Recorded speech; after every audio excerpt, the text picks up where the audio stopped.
Hello everybody, this is Dr. Stuart+Sadler from Intelligent+Sleeping, and today's video is on 5 easy changes you can make to improve your sleep pattern and get perfect sleep tonight.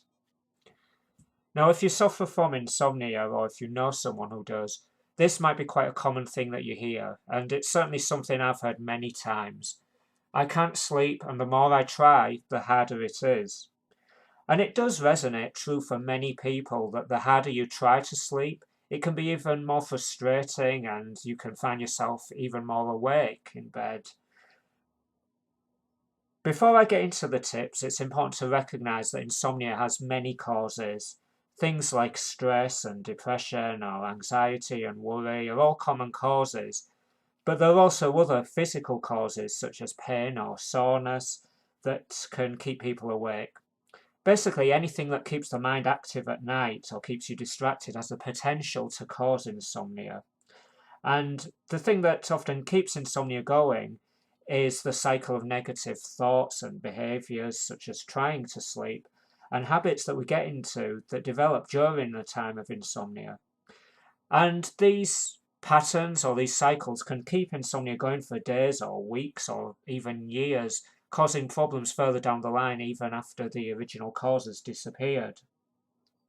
And with that in mind, many of the effective techniques that I'm going to present here look at breaking these patterns and habits to help you sleep better.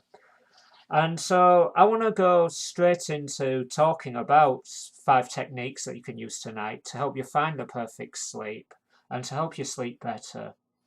So the first technique that you can try is about using a sleep diary to monitor your sleep pattern. And in order to do this, I often give people a sleep diary to complete for a week. 2 weeks is better, but 1 week is fine as well. And there are different types of sleep diaries that can be used. The one I would suggest that you use or create, if you're doing this by yourself, is one that has slots in it to write down the day and the date and to colour in and maybe shade squares about what time you go to bed and what time you fall asleep. In the squares that you've also got, you can also write down what you were doing that day and that night. For example, whether you're drinking alcohol that day, how much caffeine you had, and any other activity that you think might have affected your sleep. And then you can go through it and look for patterns. What I would say is that good sleep doesn't start on a night, it actually starts during the day. And because what you do during the day has a huge effect on how you sleep, I would say that it's a good start to complete your own sleep diary and capture as much information as you can to maybe see what patterns you notice. The second technique that you can use tonight is simply get out of bed. Now, it sounds counterintuitive that if you're needing to sleep and say you're at work at 7 in the morning, that it's actually better to get up. It seems to make more common sense to try even harder to sleep. But when you can't sleep and you keep trying to sleep and you're getting frustrated, all that this does is set off the body's cortisol and arousal system, which makes it even harder to fall asleep. So don't be in bed just looking at the clock and count down the time until you have to be up. If you find yourself lying in bed for more than 20 minutes and you're awake, then really you do need to get up and do something. Make sure, though, it's a boring task. This isn't the time to start doing work or watching an action film. Just do something that's low stimulation, and when you feel sleepy, go to bed again and try again. The third technique is about creating your own bedtime routine. The information that you gathered from your sleep diary can be useful here to see what you're doing during the days that affect your sleep, but also to look at what you do before bed and what you do in bed. So reduce or even better cut out caffeine, smoking and tea on a night. And not many people know, but tea also contains caffeine. There's actually quite a lot in there, around 25 milligrams a cup, even more so if you go to coffee shops for it. And especially cut it out at night just before bed because we know that these are chemically stimulating for the body.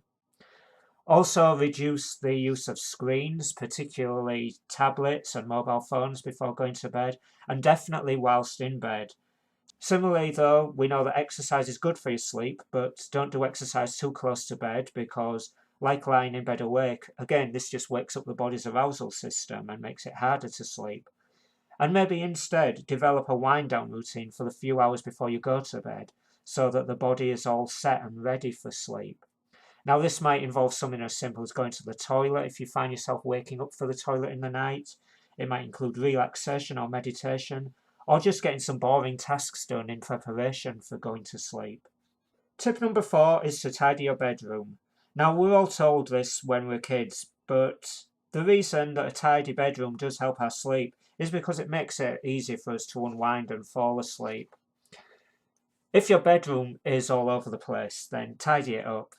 Make it comfortable, make sure your curtains block out the light, bring in some pleasant smells, remove the TV from the bedroom if you can, or take the clock away from view so you're not tempted to look at it all night. And again, turn your mobile phone off or put it onto silent and face down. As well as ringing or waking you up during the night, I can't emphasize the importance of the blue light in keeping people awake at night. If you don't use your phone in bed, great. But if you do, just as an experiment, darken your bedroom today and see how much light is created by your phone. So put down the phones and put down the tablets, and this is such a quick and easy way to improve your sleep pattern. Finally, learn some relaxation techniques that will help you sleep.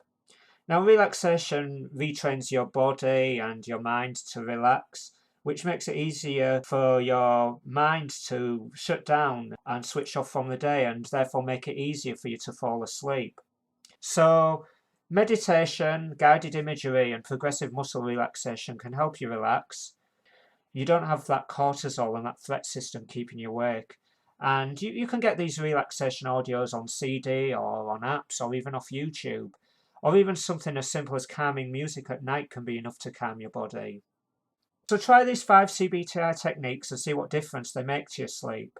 These here that I've presented are more general tips and are a good starting point if you're having trouble with insomnia or staying asleep, even if you've had problems for a long time. If you do find this video helpful, download the full guide that's linked. There should be a link in the comments to this video. And if you have any questions or thoughts or want to contact me, you can do so at stuart@intelligentsleeping.co.uk.